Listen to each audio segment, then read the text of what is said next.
Okay, so today we're going to talk about my back leg. If you've watched these videos, you've seen me collapse it time after time after time. And I've been working on it, and I think I finally got it licked after a full season of golf, working on it. I don't discuss it all the time, but it's there. I think I finally got it so that it's staying straight, and I can push off and hit a decent shot. I'm going to tell you how I did that when we come back. But everybody is different. Everybody's made different. Everybody's body is different. And even though it's a story about my right leg and my body, this might help you out too.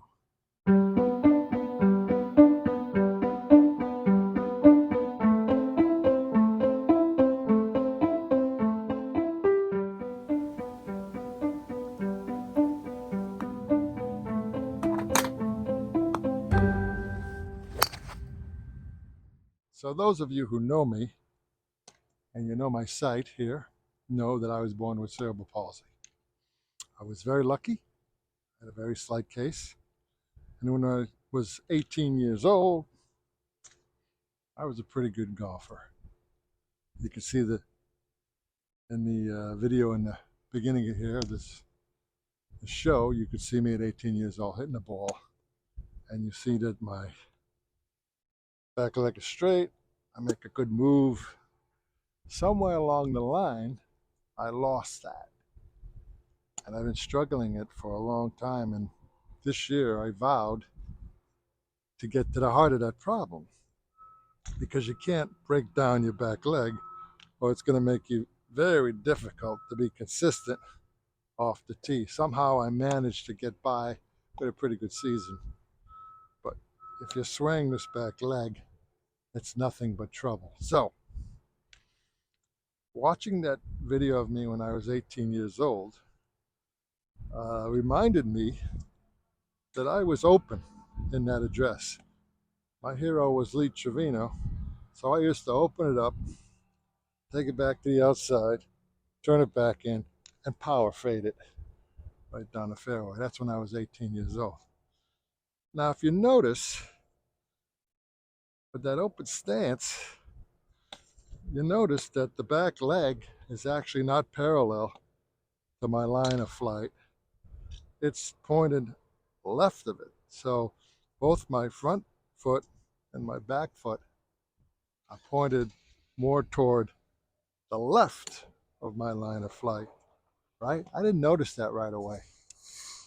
And when I was a teenager, there was a book that came out that said just this: if you want to stop swaying, point both your feet to the left, not perpendicular to the line like Hogan said. And we laughed, another crank book trying to tell everybody how to swing. But once I thought about it this year, I realized, see, I walk pigeon-toed naturally because my hip joints are slightly bowed, and this one's bowed a little bit more. That's why I don't clear my left side as much as some people. And the back one is bowed too, but not that as much compared to the front leg. Well, if I have my foot perpendicular, to me, that's like having it open like this. So if I open it like a senior, that's like having me have it open like this. No wonder my knee is breaking down. By accident, by having an open stance when I was a kid and playing like Lee Trevino, in my head anyway, that's why I had a firm right leg through there. I never even dreamed it. But now that I'm older, I'm playing shot square, and I'm playing as a senior golfer slightly open. And of course, there's nothing to keep my knee in because my hip, to me, is wide open. So all I had to do to fix this sway, even if I'm standing square to the shot, have this toe at like 11 o'clock instead of 12 o'clock. And there you go. There's the pivot. And it's been working pretty good. So something as stupid as where you have your foot positioned has made all the difference in the world for me. Let me show you. See if I can hit a good one here.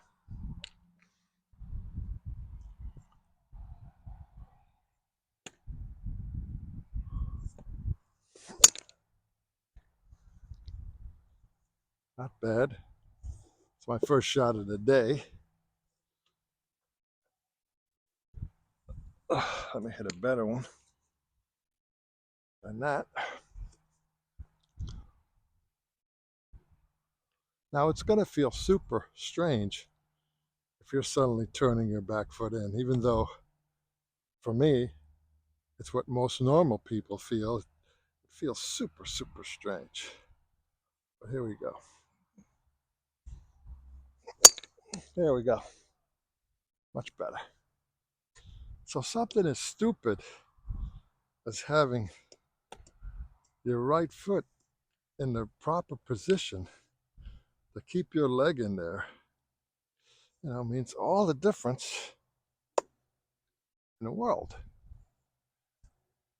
So if you're having swaying problems, figure out how your hips are, how your stance is, and fool with it. And perhaps by adjusting your feet a certain way for you, you'll cut down your sway move. I hope this helps. Until next time, hit 'em well.